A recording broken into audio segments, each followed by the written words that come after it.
But let me say one more thing about it, that built into Tolkien's idea of eucatastrophe, it's in the quote that you read, and he says it explicitly somewhere else. But in the quote that you read, he mentions being snapped out of the thought of death. I don't remember it exactly. And he elsewhere says you can't have eucatastrophe without having catastrophe, without, it's the joy is commensurate with or built upon countering the pain. Welcome to the Neutral Ground. I'd like to begin this week by reading one of my favorite passages from The Lord of the Rings. Now, those of you who are only or mostly familiar with the films will find that you can recollect the moment, but the characters seem to be a bit reversed. The scene is the battle for Helm's Deep, with King Theoden fully retreated and pondering the destruction of humanity. "It is said that the Hornburg has never fallen to assault," said Theoden. "But now my heart is doubtful. The world changes, and all that was once strong now proves unsure. How shall any tower withstand such numbers and such reckless hate?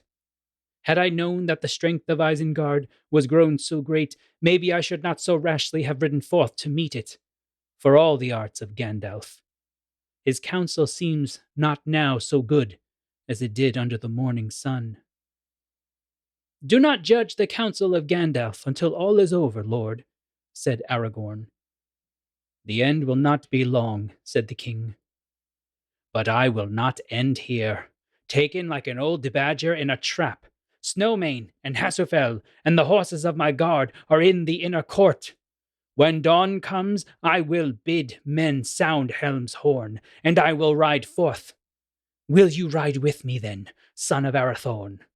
Maybe we shall cleave a road, or make such an end as will be worth a song, if any be left to sing of us hereafter." "I will ride with you," said Aragorn. This, for me, is what Tolkien coined a eucatastrophic moment, a moment that brings overwhelming joy, inspiration, even tears. I asked my guest this week, Dr. John Rosegrant, for his eucatastrophic moment in Tolkien's works, and he does not disappoint in his answer. John Rosegrant has loved and studied the works of Tolkien since The Hobbit was read to him when he was 6 years old. Now he is a psychoanalyst in private practice who has helped adults, teens, and children find meaning in the face of disillusionment. He has published numerous papers on topics including play therapy, drama, dreams, fairy tales, Harry Potter, the World of Warcraft, and Tolkien, and is also the author of the Gates of Inland young adult fantasy series.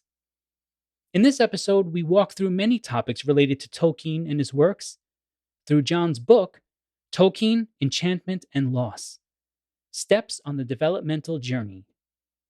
We discuss the importance of enchantment in both children and adults.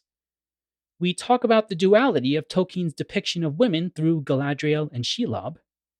We wade through the value of reflective images and what they reveal to us. And we work our way through how Tolkien arrived at the first line of The Hobbit. Now, in the spirit of Gandalf, you shall not pass until you hit the subscribe/follow button for the podcast. I hope you enjoy my conversation with Dr. John Rosegrant. John, welcome to the Neutral Ground. How are you doing today? I'm fine, thank you. And thank you for inviting me. How are you? I'm doing great. I'm excited. How could you not be when you're discussing, Tolkien and his works? And actually today we're going to be using your fantastic book here, Tolkien, Enchantment, and Loss: Steps on the Developmental Journey, as our guide. Now, before we get into some of these more complex discussions that we're going to really kind of go through here together, I wanted to ask you about something in your dedication section. You mentioned that your parents gave you The Hobbit at 6 years old, and that this is kind of what started you on your journey for this book. Can you talk a little bit about the effect, if you can recall, the effect that The Hobbit had on you at such a young age? Sure. So our mother read it to us in the evenings, one chapter at a time, despite I and my siblings often begging for more. She kept it at one chapter, which kept us in suspense. Um, I just fell in love with it, and in a way that was different from other books. And of course, at 6 years old, I didn't have any real conception what that was, but there was something about the the quality of the fantasy, its depth, and yet easy accessibility at the same time. So we would then ask for Hobbit books. We would call them. Subsequent years, it was a Christmas present. The best one of those I remember was The Weird Stone by Alan Garner, which captured some of the same feeling. But it got me very interested. And then a couple years later, I discovered the first two volumes of The Lord of the Rings in my parents' bookshelf. So I was able to graduate to those. Reading that actually reminded me of one of my good friends from when I was 7 years old. It's been, over 30 years now that we've been friends. He would sometimes, his mother would sometimes, to try to maybe, I don't know, rebalance him a little bit, she would say, she would give him a book to read. And sometimes at 7 years old, he saw this a little bit as like a punishment. But one of those books was The Hobbit. And I clearly remember this. There were times, he started reading and getting into it. There were times when we would say, "Hey, can you come out and play?" And he would say, "No, I'm just going to stay in and I'm just going to read my book." And I thought, wow, what a testament to that book. And then I read it, of course, when I was a little bit older than that. And it had a similar effect on me. It spurred adventure, that kind of a feeling. Well, let's dive in to this here a little bit. And I want to begin with a quick clarification question so that we can set up the rest of our conversation today. How do you interpret and define the concepts of enchantment and disenchantment for the purpose of your study? So that's a good question. Partly because there aren't any good firm definitions of enchantment, which I actually go into this in the introduction to my book. The dictionary, well, of course, there are firm definitions that you can find in the dictionary, but they don't really capture what I think Tolkien is getting at, which is a way to respond to the phenomenon that Weber named the disenchantment of the world. I think Tolkien's best description of it is in his description of fairy, which I don't have at my fingertips, but he talks about it as being wide and deep and full of peril and beauty and so on. But there's a certain vagueness built into the definition, which I think is part of the definition too. What I end up settling on in the book is that it's a sense, an experience of meaning and wonder and connectedness to an other. And I get that both from Tolkien and from Weber's writings. Well, at the heart, you mentioned your introduction. Let's stay there for a second. At the heart of it is this tension that Tolkien feels between enchantment and disenchantment in the modern world. What was causing this tension, and why was it such a threat to enchantment? Well, so there's the general answer about the modern world, and then what I go into the book is the answer within Tolkien's life. In terms of the modern world, it's all the phenomena of modernization, where the idea, the sense is that everything can be rationally explained, whether we know the explanation or not. The feeling is that it's there, and so there's no mystery, there's no hidden depths to find. That's a feeling that modernity brings on. And compared to pre-modern people, that means that we have to look for and identify sources of enchantment. In Tolkien's life, I think that for all of us, one of the most important disenchantments is the loss of loved ones. And of course, I mean, we know from Tolkien's biography, he and his mother and brother moved away from his father when he was 3 years old, and then his father died when he was 4. His mother died, I believe, when he was 12. He lost all but one of his best friends in World War I. So he had a tremendous amount of interpersonal loss that he had to deal with and find some way to still have hope and meaning in his life. Well, let me see if I got part of this right as well, because something that I really particularly enjoy about the book is you make a very complex and nuanced argument here. And I love a good nuanced argument. I do. So let me see if I can say it back to you a little bit and you tell me if I've got it just right here. I think I think any reader who's even somewhat familiar with Tolkien, if you tell them that there's enchantment and loss, or there's this play between enchantment and loss, they'll tell you, well, yeah, of course there is. But that's just kind of on the surface, I think, of what you're talking about here. I think the larger argument is that there's a deprivation or a loss of the locus of enchantment. And what happens when you completely lose all sense of enchantment is you end up collapsing boundaries for, or yeah, I'll say it this way: you end up losing creativity to a degree as well, and that can create a kind of prison in the individual. I think we take for granted today somewhat our ability to create, even if it's not in an artistic way, but to create ways to maneuver around the world. Is creativity, or the loss of their creativity, do I have that right? Is there a part of that in this discussion as well? Yes, definitely, and thanks for bringing that up. These things are tangled together, but part of what I talk about in the book is Tolkien's use of creativity as an effort to maintain enchantment, and that it was a struggle at times for him to do that. For example, he had a long period where he basically got stuck in writing The Lord of the Rings. And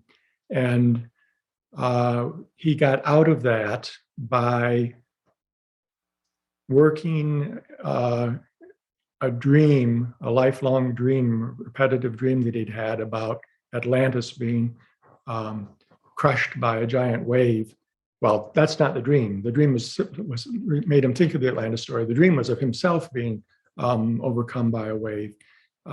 And he worked that into Numenor and the story of Numenor. And after he had done that, he was able to get back to writing The Lord of the Rings. So I think that dream of the wave was something inside Tolkien that got his creativity stuck, that he was feeling too threatened to continue. And he had to free that up in order to be able to find the enchantment in his creativity and go ahead and create the enchantment in The Lord of the Rings. Let me follow that up a little bit by asking you, so you're a clinical psychologist as well. What happens when an individual loses that sense that they have a certain ability to create the world around them a little bit? What ends up happening to that individual? Well, the experience then is of things being, of the world being empty, lonely, colorless, drab, meaningless, all those kind of grim qualities. And it's this can often be brought on by traumatic experiences that a person is unable to master, which I think, for example, were represented by Tolkien's dream of that wave. So yeah, it's then a matter of trying to find some kind of meaning and understand whatever the painful experience was that the person is reacting to, that can then free up a sense of of creativity and interconnectedness with the world, so that it again comes to life, colors come back.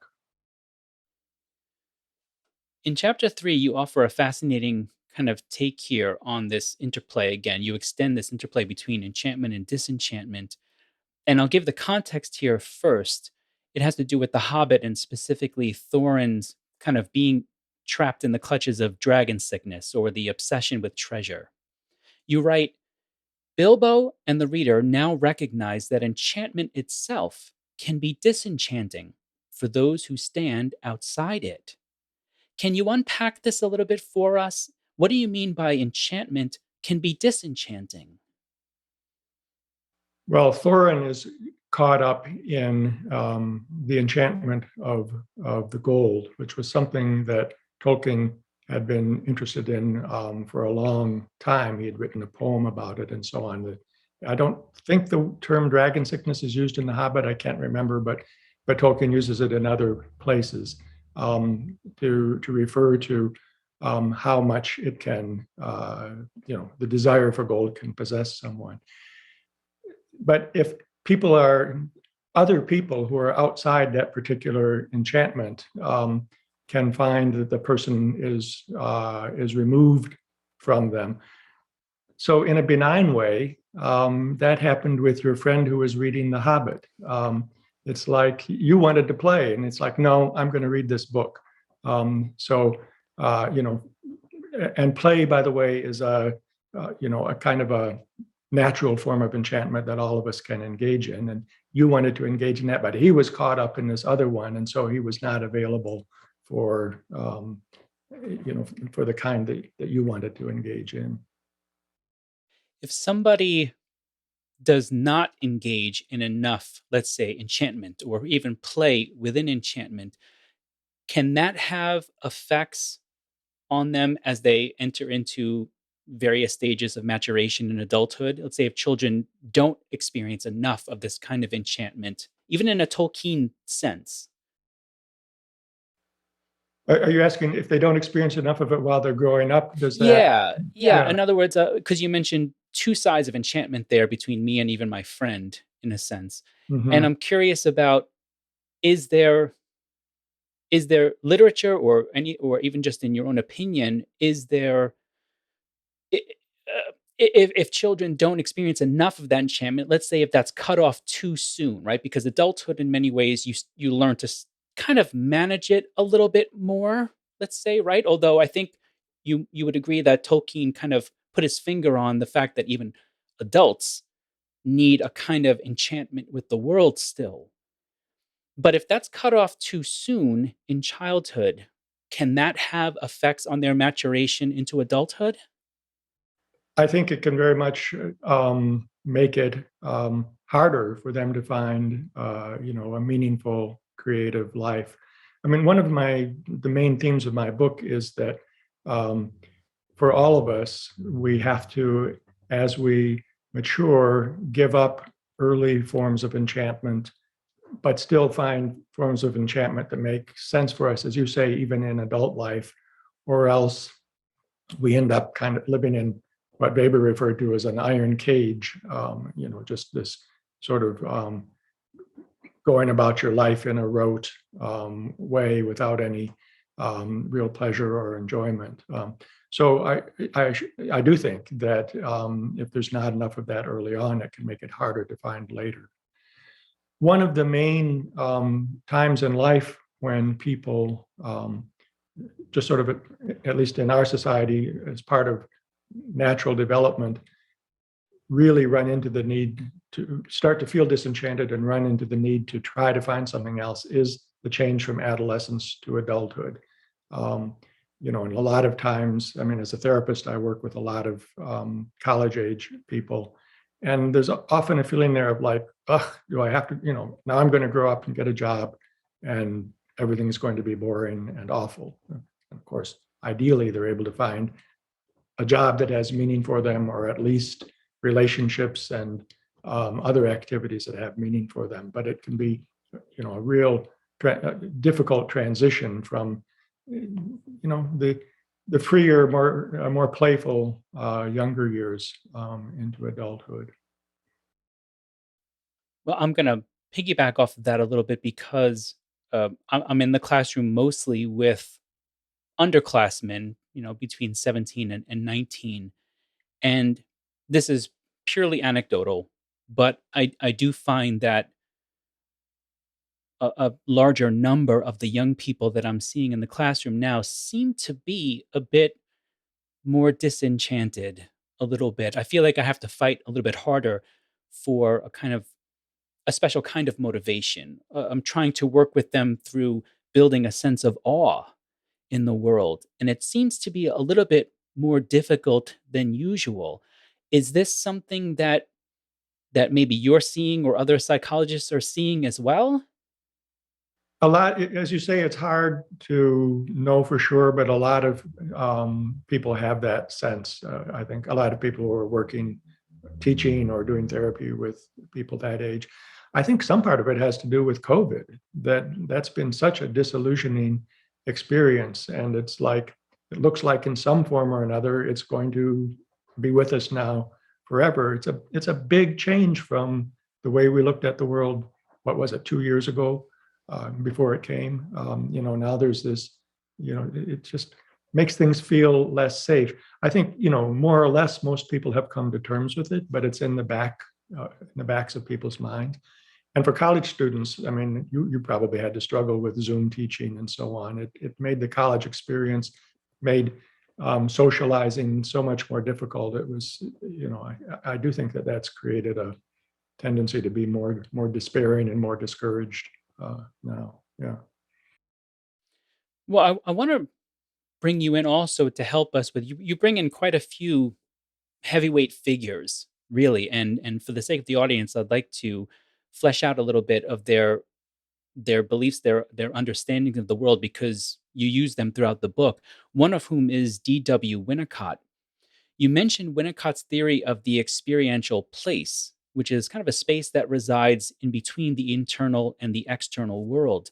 Can you explain for us a little bit of Winnicott's theory and then relate it back to Tolkien's dialogue between loss and enchantment for us? Sure. So yeah, Winnicott was a psychoanalyst who was also a pediatrician. So he was um, always working closely with parents and children, including very young children. And he developed the idea that actually probably the easiest way to get into this is to think about what's called a transitional object, which, if people know the Peanuts comic book, that's like Linus Van Pelt's security blanket. It'll be like a stuffed animal for a lot of children. Not all children have transitional objects, but some do. And parents who have a child or had a child with a transitional object will know that it has some enormous importance in making the child feel secure. They are fine when the transitional object is there, and they have a terrible time when it's not. Calvin and Hobbes, of course, at times Hobbes seems to be a real tiger, but there's some very funny ones where he has to be put in the washing machine, and Calvin sits right there with him because he can't be apart. So Winnicott's idea, so that's the transitional object. He thought more broadly, he talked metaphorically in terms of transitional space, which is kind of a way of thinking, an area of the mind. But his idea was that when we are born, we don't experience ourselves as in any way separate. Prior to being born, we were literally part of the mother, and we're still very much, dependent and connected with the mother, and don't really have the cognitive capacity to have a clear sense of separateness. There's more awareness now that even infants have some sense of separateness, but still, compared to an adult, it's a much more merged state. And as we move out of that merger, we start to realize that the world is a huge, scary place. And so what children seem to do is to kind of invent this object real and imaginary at the same time. In other words, the stuffed animal, there it is, it's a real stuffed animal, but it's imbued with all this internal meaning for the child. So it's transitional between reality and not reality, and imagination, I should say. It's transitional between the self and the other. It's this intermediate space. And then Winnicott said that creativity takes place in a state of mind that is transitional like that. When you're creating, or really back to me listening to The Hobbit, you are, you're engaged in this world which is imaginary but feels completely real. So Tolkien, let's see if I can get the quote right. He says, the primal desire at the heart of fairy is the realization of imagined wonder. I don't think he ever read any Winnicott, but that's actually a beautiful description of transitionality. It's the realization, so it's real, of imagined wonder. So it's imagined, it's both at the same time. In his depiction of the creation of the universe, there's the celestial music where the Ainur and Iluvatar sing and overcome Melkor's discord and so on. And the result of this is the world, except initially, it's not real. It can only be seen. And then Iluvatar says, Ea, which I think means let it be, and it becomes real.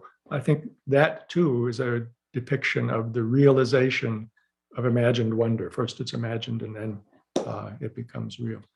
So I think that one of the ways to think about enchantment and disenchantment is whether one can be in transitional space where enchantment can take place, or whether one cannot, where one is in the kind of factual, mundane reality. Can one become, and I'm almost thinking of the ring bearers here in a sense in Tolkien's world. Can one become trapped in between those two worlds too much that they just almost lose the sense of the two different worlds, the distinctness of them at the same time? So if you get trapped in there, you are in what I think of, and again, I talk about it in the book, not transitional space, but perverse space. And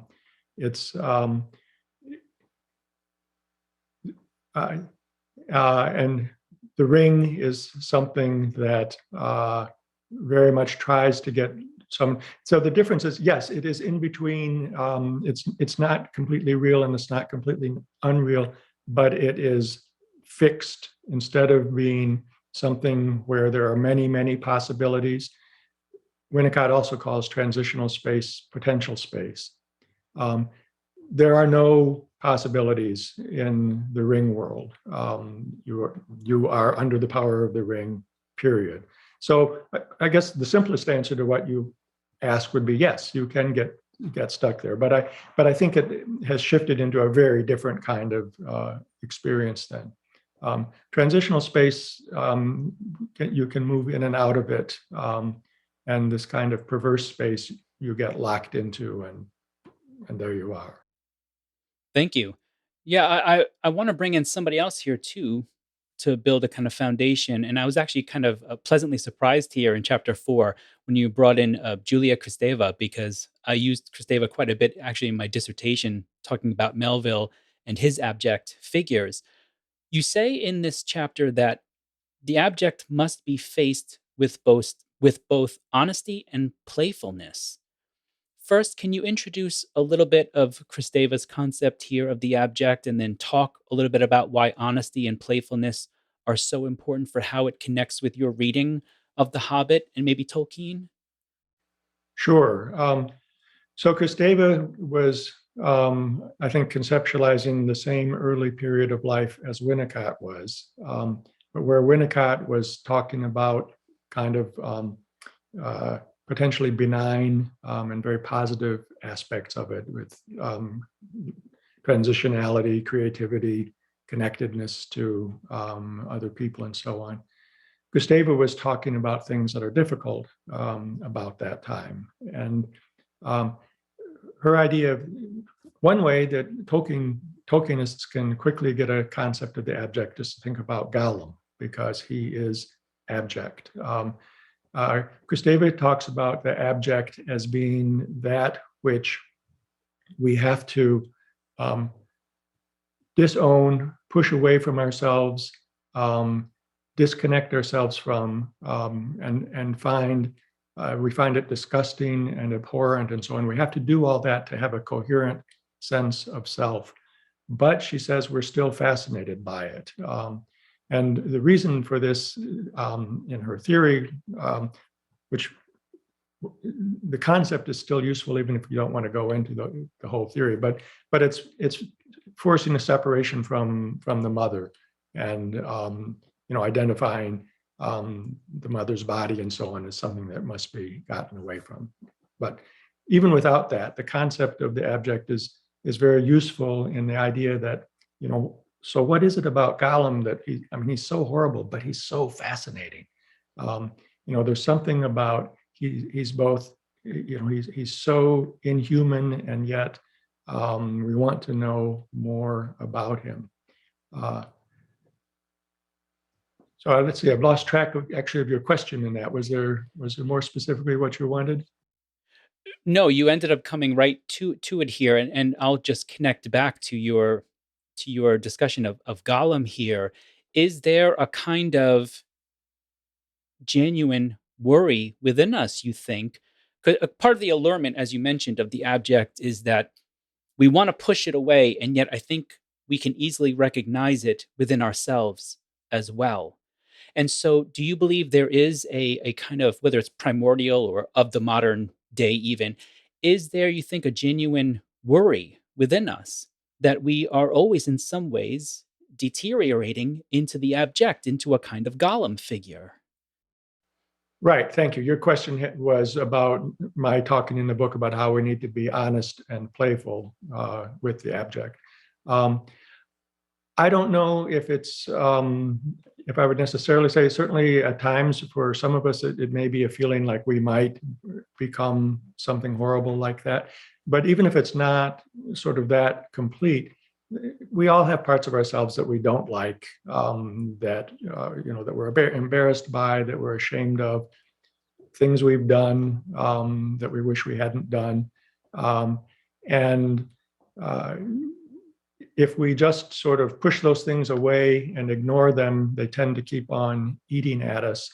If we can look at them and recognize them for what they are, and even, find humor in them, then they in fact can make us sort of more complete people than we would be otherwise. Something I didn't know until your book, that I found actually quite entertaining and enlightening at the same time, is I didn't know the story that we know how Tolkien came about his first line of The Hobbit. And I actually want to just relay the second one here for the context for the audience. Tolkien says, I had an enormous pile of exam papers there. Marking school examinations in the summertime is a very laborious, and unfortunately, it's also boring. And I remember picking up a paper and actually finding there was one page of this particular paper that was left blank. Glorious! Nothing to read. So I scribbled on it, I can't think why. In a hole in the ground, there lived a hobbit. You have a great theory here as to why you think this was the first line that came to him, having to do with a sudden feeling of grown-upishness. Can you relay to us a little bit what that means and why you think it hit Tolkien so hard?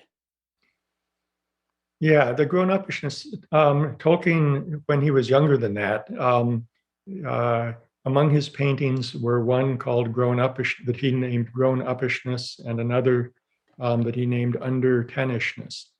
Under-Tenishness is a very colorful and playful painting where when you look at it, what you see a butterfly, a beautiful butterfly, but also it's a pathway into the distance. So the butterfly's body actually, when seen differently, is a pathway, and so on. So it has, this enjoyable double meaning and all this color. The one called grown upishness is a weird black and white drawing of a man who, and written there are the words sightless, blind, and something else, which I'm forgetting right now. But it seems pretty clearly, I mean, it's a huge contrast with under tenishness, and in combination, this may have meant many things to Tolkien, but it's hard not to see one of the meanings being that childhood is a time of play, wonder, color, and being grown up is a time of being dull, constricted, and bored. Clearly, that wasn't the only way Tolkien thought about that, but it was, I think, one of the ways that he could think about that. And you, as a college professor, probably know the feeling of sitting before a huge stack of exam papers. So it was a moment where, for Tolkien, I think he saw what he was in, or almost in, was that grown-upishness experience, the one in the picture as he was doing the exam papers. And so he went on an adventure and wrote the first line of The Hobbit. He didn't know why, but it was his, say, under 10-ish side coming out and saying, no, I'm going to have fun anyway. That section immediately made me think of the first lines that poet John Milton thought of when he was writing Paradise Lost was not anything having to do with God or Jesus. The first lines were actually of Satan's soliloquy. O sun, to tell thee how I hate thy beams that bring to my remembrance from what state I fell. And you think, wow, that says something about the poet, about the creator. At the time, their mindset, I mean, Milton, of course, was always worried about this idea of sin and not being enough for God. And so to see this first line for Tolkien as well, his entry point into The Hobbit, it makes a lot of sense what you say, that this was his kind of way of entering into that adventure side again, that journey, that uninhibited creativeness that comes with being a child. So it was quite fascinating for me. I'd like to shift our focus here a little bit to female depictions in Tolkien's works, which you discuss in chapters 5 and 6. First, I enjoyed tremendously your reading of Tolkien's sensitivity to Marian aesthetics, as in the Virgin Mary. We see this through Galadriel and music or song, and it actually inspired me to look up if there were any relationships between Tolkien and the Hail Mary prayer. And sure enough, I found that Tolkien apparently translated the Hail Mary into High Elvish, which I thought was absolutely fascinating and kind of helped also even to cement your ideas in that 5th chapter as well. Now, here's where I want to bring you in. You have two dominant female characters in The Lord of the Rings. You have Galadriel and you have Shelob. And you point out that they represent opposite meanings or images of womanhood. Can you break down those two images of womanhood for us a little bit, and why you think Tolkien kind of saw it that way or approached it from that perspective? So you've already, that's, by the way, I didn't know that about him translating Hail Mary. That's interesting, interesting to know. So you've already started to talk about Galadriel, who in many ways is a very idealized image of a woman. For devoutly Catholic Tolkien, it's hard to think of a more wonderful woman than Mary. And it's not original with me to see the relationship of Galadriel to Mary. It's been written about by other people. There's language like that Lothlorien is without stain, and that's a phrase that's used for Mary. Galadriel is very beautiful. She's very wise. Uh, Actually, clearly a more important, powerful figure than her husband Celeborn. There's a funny part in the chapter in Lothlorien where um, either she or the narrator describes Celeborn as the wisest. This is right after she has shown herself to be wiser than he is. And that's left over from earlier versions, but Tolkien made Galadriel more and more important as he wrote about her. And that continued after The Lord of the Rings. He continued to write about her and to think about her and to make her, in a sense, in some ways, even more idealized. By the end of his writing, well, he was struggling with the idea of, was she forbidden to sail back to Valinor because she took part in the rebellion of the Noldor or not? And he moves it in the direction of her being innocent all along. So once again, she's without sin. On the other hand, we have Shelob, who is, oh, I'm sorry. And one more thing about Galadriel before we move on is she also is a good mother figure. She's like the mother figure of the, in the sense of the elves in Lothlorien. She is actually Aragorn's grandmother-in-law. She gives him, or she will be when he marries Arwen. She gives him good advice about going through the paths of the dead eventually, and gives him an heirloom when they're leaving Lothlorien, and so on. Shelob is very much the opposite. Tolkien liked the name. He wrote to his son about it. She means she, and Lob is an archaic name for spider. I think Bilbo calls the spiders in Mirkwood. That's one of the epithets he shouts at them when he's trying to make them mad. And she is the mother of, it seems like, the spiders in Mirkwood, but she devours her mates, and I think she would devour the children too if she could catch them. So she's the opposite of Galadriel. And they're tied together by the phial of Galadriel that she gives to Frodo, because, and it's another way they're related as opposites. Galadriel is characterized by light. Shelob is characterized by darkness. She likes to eat the light and just spawn darkness afterwards. And it's the phial of Galadriel that really enables, with, of course, Sam's enormous bravery, enables them to escape from Shelob. In your opinion, because we know that there's a connection here, of course, to Tolkien and the way he envisioned his own mother as well. Is Tolkien trying to tell us something about the ability, you think, of women to provide this kind of light toward adventure, or that complete devouring of the child to the point that they can't escape they can't escape, let's say, the home? Is there Tolkien playing with a little bit of that as well here? Those are not, well, that is a kind of thing certainly that readers could get from it. Tolkien himself, we don't know a lot. There are some things that I try to tease out in the book about his very early life, but we do know that he was orphaned. Again, his mother died when he was 12.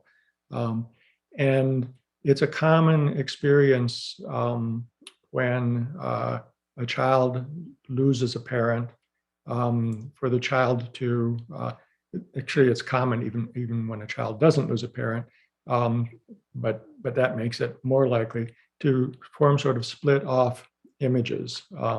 So if there's something that you really are angry at about your mother or your father, but you love them, and there they are taking care of you, you can think about it as, the common thing in fairy tales is the wicked stepmother. It's not the mother who's bad, it's the stepmother, but that's a way, often at least, of expressing feelings of anger at the mother, but in a way that's safe because it doesn't threaten the good feelings about them.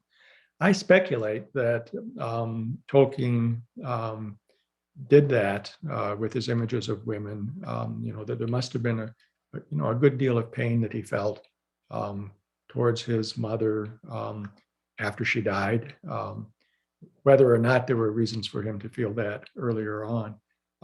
But what he did consciously is very clear in his letters was to idealize her. There's passages that I quote in the book where he talks about her, and it's all idealized. So I think any anger, disappointment, bad feelings he had towards her, he moved aside. And then this would not have been conscious in his, I don't think at all in his creative process, but you end up with an idealized mother figure in Galadriel and this horrible, monstrous Shelob.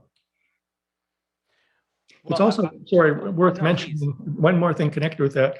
Tolkien liked the books of H. Rider Haggard, one of which is called She.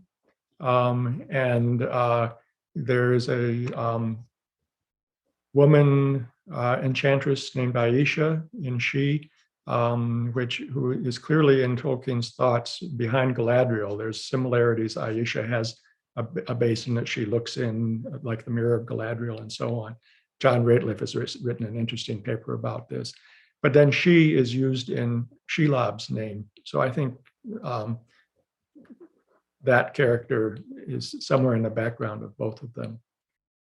This actually connects with kind of my next, where I want to go with the next question as well. Though anyway, you mentioned the mirror, and you devote a chapter to it. How the mirror does a lot more than simply reflect.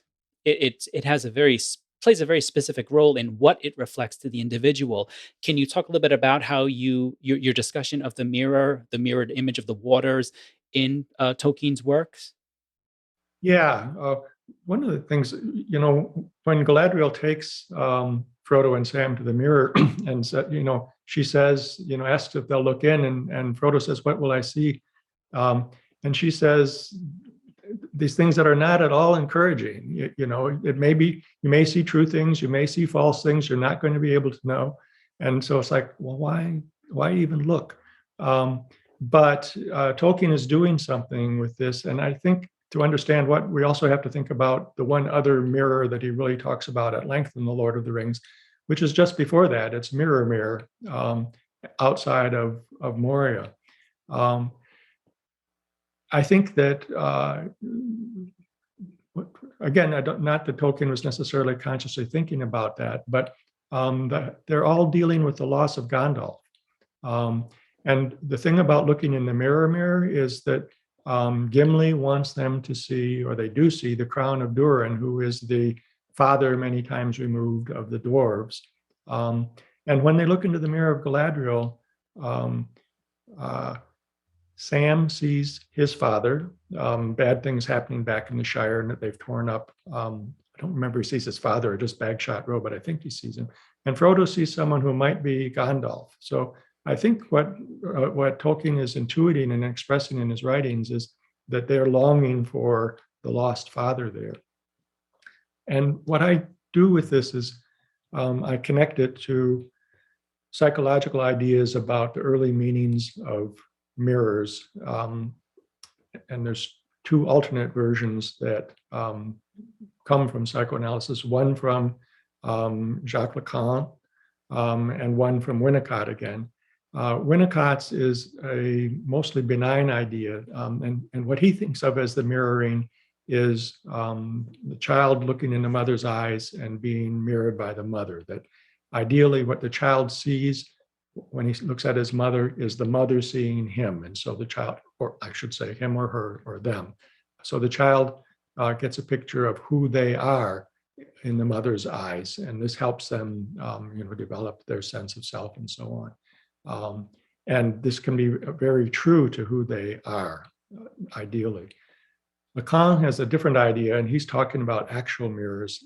His idea is that when the child first looks into a mirror, they, in their actual experience of themselves around a year or 18 months old, is that they're kind of uncoordinated and they can't do what they would want to do and so on. And they look in the mirror and they see this integrated, whole, perfect version of themselves. And they kind of fall in love with that image of themselves, but it isn't true. So the idea is for Lacan, mirrors show false images. For Winnicott, they show true images. Well, when Frodo and Sam look in the mirror of Galadriel, they get the choice between a false and true version of themselves. Sam wants to go back to the Shire to help his father, which would be the false thing to do. But obviously he ends up staying with Frodo. And Frodo ends up wanting to give the ring to Galadriel, which also would be, clearly false to the whole quest. So they're both tempted by these false images, but end up finding the right thing.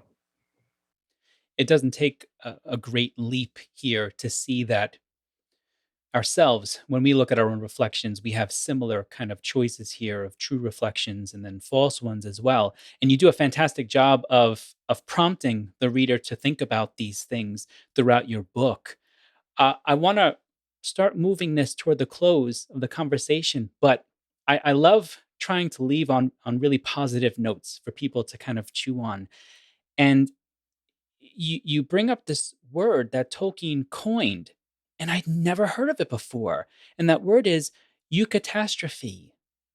And here is Tolkien on the meaning of eucatastrophe. This is the sudden, happy turn in a story which pierces you with a joy that brings tears, which I argue it is the highest function of fairy stories to produce. And I was there led to the view that it produces its peculiar effect because it is a sudden glimpse of truth. Your whole nature chained in material cause and effect, the chain of death, feels a sudden relief as if a major limb out of joint has suddenly snapped back. What a fantastic word. And here's my question for you. And forgive me if it's a bit of an unfair one. What is your favorite eucatastrophic moment in Tolkien's works? So that's going to be something that I would answer differently at different times. But actually, one of them, this was also one that Tolkien himself pointed to, and I thought, I agree with that, is when during the Battle of the Pelennor Fields and the Witch King knocks down the gates and he's facing Gandalf. This, by the way, there are things that are very enjoyable about the movies, but one of the things that makes me the most disappointed in them is the Witch King just knocks Gandalf down and he's clearly going to kick Gandalf's butt, which is you don't know what's going to happen in the book. And then a rooster crows and you hear the horns of Rohan and they've come. The Witch King turns and leaves. You never do find out what would have happened between Gandalf and the Witch King, because of course, Eowyn and Merry take care of the Witch King. But it's that moment when all of a sudden the Rohirrim show up and turn the battle. That's the one I'll seize for the moment. But let me say one more thing about it, that built into Tolkien's idea of eucatastrophe, it's in the quote that you read, and he says it explicitly somewhere else, but in the quote that you read, he mentions being snapped out of the thought of death. I don't remember it exactly. And he elsewhere says you can't have eucatastrophe without having catastrophe, without, it's the joy is commensurate with or built upon countering the pain. And so this is back to the dialogue between enchantment and disenchantment in Tolkien. They're both together. They work together throughout his books. And I think they work together throughout our lives, that we continue to, we all experience loss. We all experience things not going wrong. And we all need to find ways to understand that, integrate it, and turn it into something good or find something else good to replace it. So they're intertwined.